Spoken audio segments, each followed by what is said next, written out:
What's up guys? Hope you're doing great and feeling healthy. We've just had a huge update last week and it looks like we're gonna have a busy November in terms of events and Sync Pair Scout banners. And as you can see here, we're gonna have 9 Sync Pair Scout banners this month. 2 of them extends into December. Today we're gonna talk about the 3 new characters that will be introduced in November, which are Lisia, Bianca, and Nate. Lisia's banner is currently ongoing. She has been highly anticipated since her appearance in a summer event, and in my opinion, Lisia and Altaria does not disappoint. Altaria's stats is already very good even pre-mega. He has solid defense, special defense, and has a very high special attack stats for a tech unit, even better than some strikers out there. Its movesets are Twister, an AoE dragon move that has a small chance to flinch, Defog, which clears the entire field of terrain effects and clears all field effects from opponent's field of play. It also lowers the target's evasiveness. Spotlight Please draws aggro from all the opponents towards Altaria and drastically raises Altaria's defense and raises its special attack. And Moonblast, which is a very good fairy attack that has a moderate chance of lowering the target's special attack. For passive skills, Altaria has a Revenge Boost 9, which charges move gauge by 1 every time it's hit, HP trade-off 5, which increases move damage the lesser HP Altaria has, and Pressure Cooker 1, which has a small chance to reduce Sync move countdown by 1 when his HP drops to critical level. It only triggers once every battle. When Altaria Mega Evolves, his special attack stat is boosted even higher to 408, which is Garchomp level, and further boosting his special defense. In this moveset, he loses Twister and gains Dragon Pulse. Here's what Altaria's grid looks like. It's a pretty direct grid that gives Altaria a lot of options. You have Twister Aggravation 1s for flinch builds, you have Witty Comeback 3 and On the Ropes, and Dragon Pulse Acumen 9 for defensive builds. Spotlight Please Durable 9 gives you Endurance. You can take Defog Clearview 1 to lower 2 stages of evasion on one target, which will be very useful against that Chandelier in Battle Villa, or that Satu from that Halloween Full Force battle if it ever comes back. My only gripe with this grid is that Wide Open and HP trade-off 4 is locked behind a wall of Twister related tiles. So his 2 damage multiplier tiles can only be used in conjunction with Twister build, or you sacrifice a big amount of energy to get there. I would for most of the time play Altaria as an all-out attacker, as Altaria can hit both on the dragon side and the fairy side as well. And it's probably the best fairy striker we have up to this point in the game. This grid is pretty standard for an attacker. You have the standard move gauge refresh tiles, you have the defog tiles for utility, and you can even alternate between Dragon Pulse Acumen 9 and Moonblast on roll 1, depending on which skill you will be spamming in that particular battle. I can also play Altaria defensively and build him as a tank.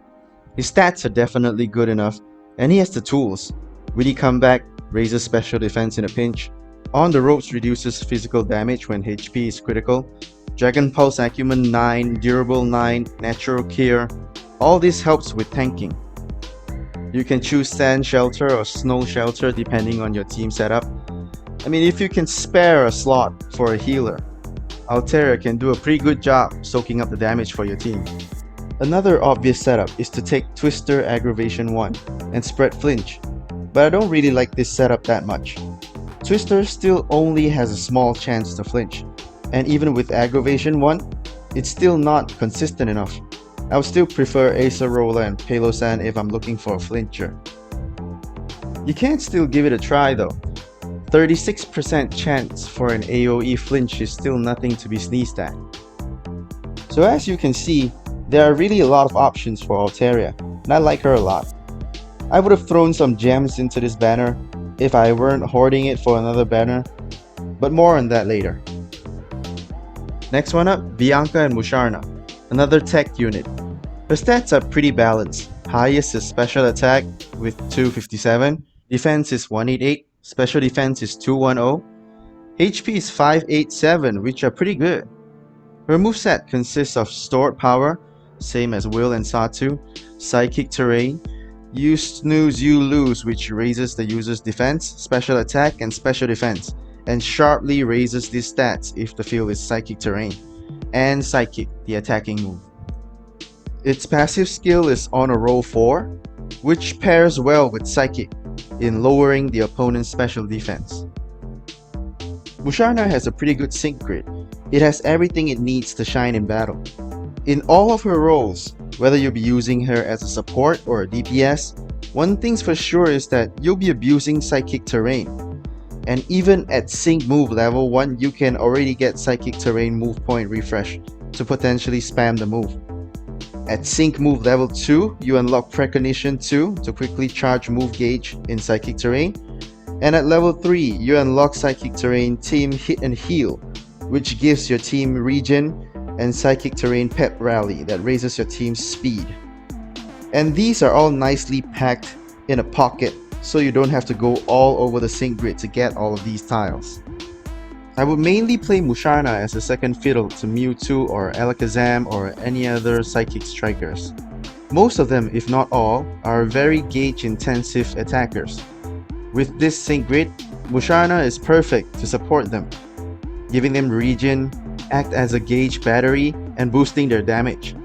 Musharna would probably be dealing pretty good damage too because Psychic Terrain increases psychic damage by 50%. And for that reason, if I feel like it, I might try this striker setup with Psychic. Setup with Psychic Terrain, boost up stats with you snooze, you lose, then proceed to sweep. I'll take Brain Teaser because it's synergized well with Psychic and on a roll 4. Alakazam is a great ally here, with his critical hit rate boost and Reflect to soften incoming physical hits. If you're familiar with Stored Power, you can go with that. I've read that Stored Power, when properly boosted, outdamages Psychic even with the help from Brain Teaser because you need to lower the opponent's special defense 6 times to fully enjoy the boost from Brain Teaser. But I've never personally experimented with Stored Power, so I don't know about that yet, so I'm gonna go with Psychic. So Musharna is pretty good, all things considered. Just tanky enough to support your team, and has all the necessary tools to be an effective DPS when the time calls for it. Definitely a good sync pair to have at your disposal. The next one we have, Nate and Braviary. This is a very interesting sync pair, the Warrior Eagle. Now this version of the Warrior Eagle has overall lower stats than an Igmon.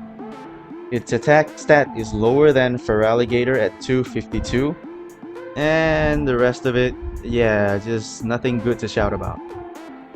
Its moveset consists of Aerial Ace, a low-powered flying move that never misses, Dire Hit Plus, Fly, which in Pokemon Masters has very high damage and is a quick move, and Be Brave, which drastically raises attack and raises accuracy. Its passives are Power Flux Tree and Quick Combo, which has a chance to refresh the user's quick move by 1 when an attack is successful. Now Nate is a very self-sufficient striker. He has all the relevant boosts and very cost-effective as well. His approach is very direct. Boost up, use Fly until you've exhausted its move points, and then use Aerial Ace to fill it back up, cast Sync move, rinse and repeat. The problem here is that I don't see Braviary dealing much damage. Aerial Ace is a low damage move, Fly is very high damage, but it's a 2-turn move. If it can avoid enemy sync move, then it has some kind of a niche, but it can't. So if you get hit by a sync move while flying, you just come back down and the move is wasted. Things get even more complicated when you look at a sync grid. You get 3 multiplier tiles for Aerial Ace in Brutal Clarity, Ramming Speed, and Critical Strike 2, which is good. But they're scattered all around his grid, and you have no feasible way of getting all 3. Braviary gets Aerial Ace Fast Track 4 to rack up his speed for Ramming Speed, but it's positioned at different sections of his grid again. His grid is exactly like his character, has the word awkward labeled all over it. I've stared at his grid for quite a bit, and finally came up with something that I'm mildly fond of. First option is that I'll use him as a striker with Aerial Ace, boosted by Brutal Clarity and Critical Strike. His trainer skill only boosts accuracy one stage at a time, so I'll pair him up with a support that boosts accuracy and hope for the best. Second option is that I'll go with this Inertia Sync Nuker build. Believe me, I've tried, and there's no feasible way to get all Sync damage tile, plus Inertia, plus the Aerial Ace Fast Track forward tile. So to save myself the headache, I've decided to leave out Fast Track 4 and leave the speed boost to someone like a Meganium or an Arcanine, or someone with Pep Rally, and give Braviary Fast Track 2 as a lucky skill to solve the speed boost problem. You can also try a Fly build with the only multiplier tile that affects Fly, which is Power Flux 2. But I generally don't like this build because Fly is a 2-turn move, so you have to cut its damage in half, and it only reduces sync move count down once per Fly, so you'll be syncing slower than usual. Now, I'm pretty sure I'm missing something about Nate, but I don't know yet. I guess we'll have to see. And no, I'm not hoarding gems for this banner also. Nate and Braviary is still very interesting to me. I do hope I get him though, on some off-banner scout when I'm throwing gems at some other characters that I like, so that I can experiment more on him. So there you have it, 3 new sync pairs. Did I say 3? You thought that was it? I certainly thought that was it. The DeNA said nope. There's an update today and a new sync pair is being introduced. Data miners revealed that the new sync pair is none other than Alder and Volcarona. This sync pair has got many people excited. They say he's a better Dragonite and it's what Dragonite dreams to be about. Is it though? Let's have a look. Its stats are great.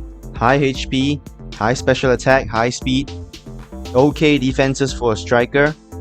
Its moveset consists of Struggle Bug, Dire Hit, Hyper Beam, and Unparalleled Power, which radically raises the user's special attack, sharply raises special defense and speed, while drastically lowers the user's defenses. Its passives are Bug Shift, which makes normal type moves Bug type, Rejuvenate 6, and Adrenaline 2. Some notable sync grid tiles are Overpower, Devastation, Leg Up 2, and Unparalleled Power Hit and Heal. Its Struggle Bug is gonna be very powerful against opponents that are weak to Bug because of Struggle Bug Super Duper Effective 9 and Struggle Bug Critical Strike 5, and it is backed up by Overpower. You can also run a Sync Nuker build with Devastation, Leg Up 2 and Adrenaline 2 to manipulate the sync move counter. Hyper Beam is always powerful. You can even take Power Reserves too to boost your damage up even more when you're on critical health. His trainer move lowering his defense is a little worrisome, but you can always give him Unbending to circumvent that. Yep, all this pretty good, as expected from a Poke Fair unit. Good moveset, good grid, good damage. I like it. But I don't like it that much. I think it should have had its signature move Fiery Dance somehow. I think DeNA should have worked Fiery Dance in instead of giving him Hyper Beam. I see that more as a Dragonite thing. Well, if this worked for you, go for it. It is a Poke Fair banner. You get a higher chance at getting a 5-star. And no, this is still not the banner I have my eyes on. So there you have it, 4 new characters amongst the other Spotlight Scouts. Lisia is currently ongoing, Olivia and Kukui is also ongoing, Plumera is coming tomorrow, Alder's Poke Fair starts in 2 days and runs till the end of the month, Nate, Blue and Bianca the following week, and that's where the banner I have my eyes on comes in, on the 16th of November, the Rosa and Seabolt banner. During the last time they were here, I went against all the analysis and all the advice from players on YouTube and dumped all my gems into Seabolt banner, and had none left for Rosa. Why I did that? Well, I like Octillery. It's a sleepy octopus that shoots ink, what's not to like? I like Delibird also, but I kinda like Octillery more, so that's that. This time around, they're both on the same banner, and they're getting a sync grid update, so I'm very excited. This is the banner that's gonna have all my gems. I'll definitely make a sync pair scouting video on 16, so hang on for that. Well, that's it for this video. I'll leave you guys with a timeline, so plan your spendings and spend wisely. If you need a recommendation, I still think Lisia and Altaria is very good. Alda is very good.